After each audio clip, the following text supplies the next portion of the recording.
Assalamualaikum warahmatullahi wabarakatuh. Perkenalkan, nama saya Nur Puji Dewi dari SDN 3 Pataruman.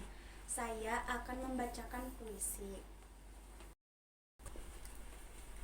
Tanah Air Mata, karya Sutarzi Kalzaum Bahri.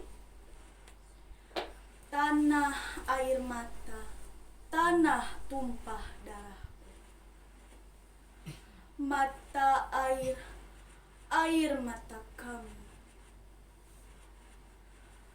Air mata, tanah air kami.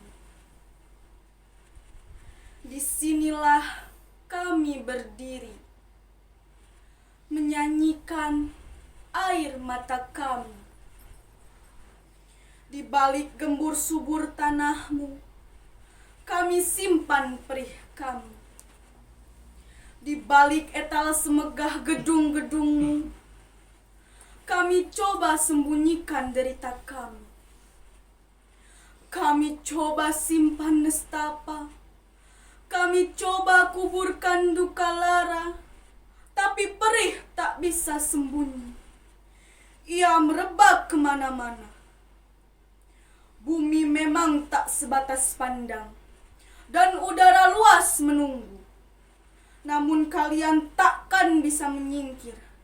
Kemanapun melangkah, kalian pijak air mata kami.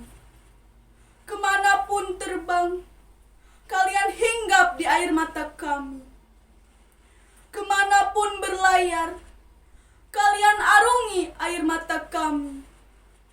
Kalian sudah terkepung, takkan bisa mengelak, takkan bisa kemana pergi.